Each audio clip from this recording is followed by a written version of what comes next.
show new crankers a pretty simple toe to make. And I remember heels were a challenge, and so were toes when I was first learning. I start with my landmarks just so people can stay oriented. This is a 60 slot cylinder on my Ligari 400 machine. I've got all the needles in. I've got it loaded with white waste yarn, and then I switched to green because I've got a lot of it, and this is how we're going to build our toes. I'm going to do two versions of the same toe, and they're only slightly different, but I thought I'd show how to do a rounded toe versus a conventional squared off toe. My yarn carrier is up at 12 just for the purposes of showing my other landmarks that are important. These fins I painted to help me see what are sometimes called target needles. These are the needles just on the outside of the fins where the pivots will be for when we decrease first on both sides. We'll pivot when we do these needles to the increases. This is a needle lifter, of course. It's important because you'll somehow have to lift these needles. Now, when I can't find this, which is sometimes the case, I use my pick tool. This thing does pretty much everything. But we lift the needles in the rear half of the machine. Exactly half the needles are out of work for a toe and half are in work. We also put the heel spring on so that when it gets slack, it can be, that slack is taken up. I starting at 6 and we're going this direction. We'll be coming up to 12 o'clock a lot. When we come up to 12, the first needle is lifted on the right, and then we crank a row. And that puts a wrap on the needle. Second needle, in this case the first one on the left, is pulled up and a wrap is put on that one. So you'll see as we build this toe with the increases that each of these needles that we raise has a cute little wrap on it. I like to delay having to get my heel forks out. They're right over here, they're ready to go, but I don't love messing with them. So I usually take my hand and pull the yarn forward until the knitting tells me that it's not working. At a certain point, in this case I've gotten 1, 2, 3, 4, 5, 6, 7 rows before I had to put these in. So I stick them in about an inch below the top of the cylinder, and I use 3, one on each side of the central one, and they're all in and ready to go. Now, as I like to point out for new crankers, there's an important skill you need to develop, because whether it's an interruption that you can predict, like putting heel forks in, or a phone call, or your husband comes in and asks you a question, you have to come back to your knitting and realize where you need to start. What you need to do is take a look at where the yarn is attached. And in this case, my yarn is attached to a needle that hasn't been lifted yet. So now I know that I have to take this needle and lift it, and I'll be back in business. So let's keep going. We are within 2 needles of the fins, and this first toe, I want to just knit them down one by one. But you'll see in the second toe how I actually will be putting these down together, or raising them together, I should say. So we're at the target where we need to literally reverse course. We're going to start increases. These were all giving us decreases. Now we're going to start building out to the halfway marks for the increases and then crank off. Now, I like to do my increases where I let the needle do the work of the wrapping, which is lowering it, but not all the way, and letting the latch kind of rest with the yarn, the working yarn, in the armpit area. That works well for me. If you are a very new cranker, you may have learned to do it this way, which is how I was taught, and it really was a good way. You just put the yarn behind, and then you don't have to worry so much about the position of the yarn relative to the latch. It's a little bit more of a sure thing, but if you take to this method like I did, I think you'll save yourself some time. I lower it, I make sure that the yarn is in the armpit, and I might actually help that yarn by holding it, tensioning it just a little bit. You kind of get the feel for your own equipment. So that's what I'm going to do for the rest of them. All right, we are coming up to just a few needles within the halfway marks. So this is the last one I'm going to do conventionally. Remember, all roads lead to 12 o'clock on these. When I have reached the needle right before the halfway mark on the right, and there's one over here to match it on the left, these two needles need to be lowered.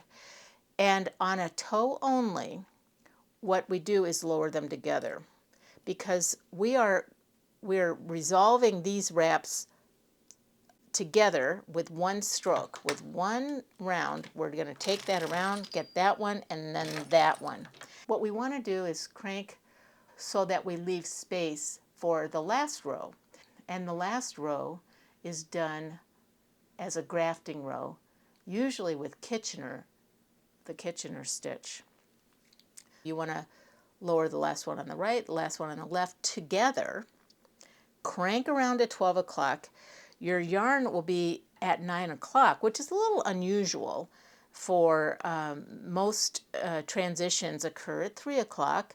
And then many times we stop our yarn carrier at 6 so that we can do the transitions we need to do at 3 o'clock. But in any case, 3 o'clock seems to be where a lot of yarn changes are made. With the exception of the toe, we're going to end at 9 o'clock, and we're going to cut the yarn so that we can use this longish end for Kitchenering. I think it probably measures about 22 inches, 20 to 22 inches long, and we stuff that into the center of the knitting. And now our yarn carrier is kind of not getting into any mischief in this area, but we want to carefully bring it around so that we can put some waste yarn on that needle there. And I think I'll separate it with this waste yarn, this yellow stuff. Then we'll start our second toe with the green again. So when you end your toe, you've got your enough yarn for Kitchenering. You want this same needle, which is the first one on the south side of the halfway mark, to grab this waste yarn. So we install it in the yarn carrier, and you know it is vulnerable to one mistake. Sometimes when I get started, I'm not paying attention. It falls. It doesn't catch in that needle, so I sometimes carefully make sure that that does knit, and it did. So we're good. We stop at 6 o'clock. We only do a few needles because what we have to do is lower all of these into work so that we can get a nice healthy buffer of yellow waste yarn, and then we'll start the second toe. Now you can clearly see a hole. There's another one over here that you cannot see very well. There are two holes that are, the holes help me discern between stitches that are on the north side from stitches that are on the south side. And that's important when we take that yarn that we cut off and Kitchener back and forth. So I say embrace the hole. Now, if this were a heel, it wouldn't be so great. I wouldn't be embracing it. Okay, I think that's enough. Now I'm cranking around to 3 o'clock. I want to switch out the yarn.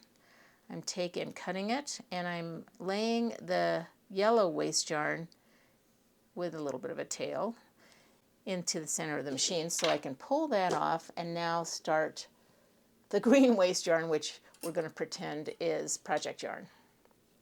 So I start my second toe by getting this new yarn in with a little bit of a tail, not important. I'm just going to crank 10 rows. 10 rows. All right. This is the second of 2 toes, and it's going to be almost identical to the first toe, with the only difference being I'm going to try to get a little bit of a rounded appearance. And when we'll get this off the machine, we'll see what I mean. We'll compare the two. All right, so as with the first toe, we raise exactly half of the needles. In this 60 slot cylinder, that's 30. The 30 rear needles are raised. We're going to keep in work the 30 in front, and we're at 6 o'clock. We're going to crank up to 12 o'clock and start the decreases. Now, if I were to go fast, I might have made a mistake, but I wanted to show you how that slack needs to be taken up with the heel spring. Sometimes it is called the take-up spring. And so that is a really good feature to have on machines to take up the slack when you're reversing course. We lifted the needle on the right. Now we'll lift the needle on the left and keep going, lifting needles and cranking rows and ending up at 12 o'clock.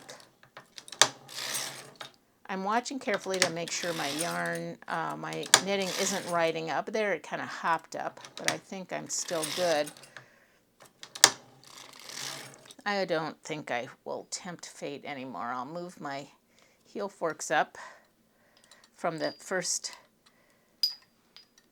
toe I did, and we'll get them all the way up here to do their job for the second toe. All right. A built-in interruption. Where was I? That's attached to a needle that's down, so it needs to be lifted. So there we go. Lift the needle and crank a row. Lift one on the left, crank the row. And we're getting pretty close to the target needles. We're within 3. So I'm going to lift this last one by itself on the right, the last one by itself on the left. And now I've got 2 needles left. The thing I'm going to do a little different from the first one is I'm going to lift them together, 1, 2, together, and then I'm going to crank the row. It looks a little funny because it puts a wrap around the base of the 2 needles. One wrap covers 2 needles. I'm going to do the same thing on this side, raise the needles 2 together right before my little painted fin, and I'm going to crank that, and I see the same thing with the wrap covering the bases of the 2 needles. That is going to help us get a little bit of a rounded appearance at the junction of the short rows with the central 10 stitches. Now I should make a bigger deal out of this. This is where we're at. We have raised and then cranked and raised and cranked. Now we're at 12 o'clock. We are now at a pivot point where we need to start increasing back out. These need to be lowered. And I simply lower them into the half knit position with the working yarn in the armpits. So that is one way of doing it. I did learn that some people like to wrap one needle around the other. I haven't found that to be at all useful, but it wouldn't hurt. And then finally, if you didn't have the stomach for making sure that that yarn is right in that armpit, you could do the maneuver where you just simply put it behind the needles and crank. All right, so there are a couple of options. I like to lower it down onto the working yarn. I watch it, and the yarn carrier is, here I'm doing the same thing, the yarn carrier shape is meant to help make sure that the latches don't close prematurely. So I love that method. It's a very fast method, and it's worked for me for years now. So we're going to just increase back out to the same place where we'll end this toe. And then we'll get it off the machine and compare.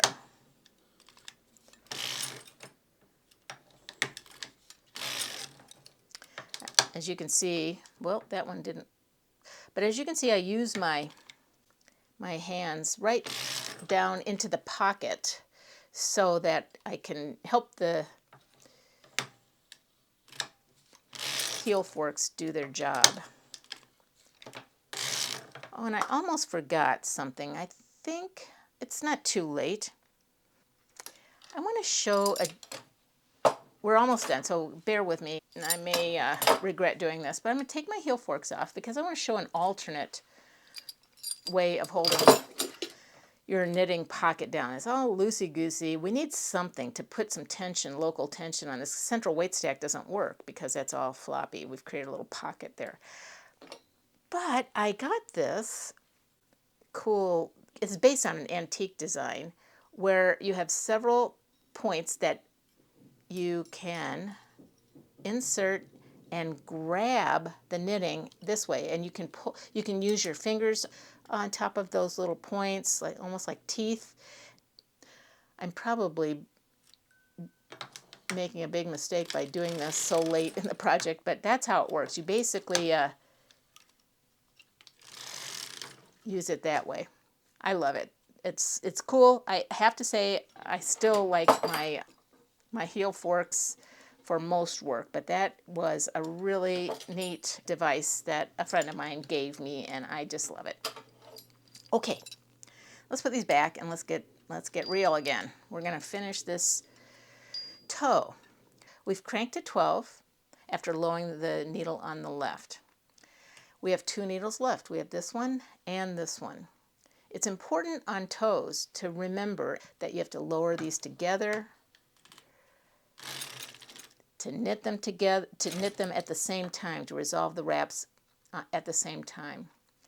And it's, again, the point of doing it this way, to end up at 9 o'clock instead of 3, is that you're actually reserving one row of knitting with Kitchener. We cut our yarn. We're going to put the waste yarn on. I remember being kind of confused about, where do I add the waste yarn? When you're in this position, after you've cut your yarn for Kitchenering, you add the waste yarn at 9 o'clock, which, and more specifically, at the first needle south of your halfway mark. Well, it's the one that's lowered compared to the one that is out of work. We're going to put that back in work in a second. We're going to crank a few stitches, and then we take and lower all of these.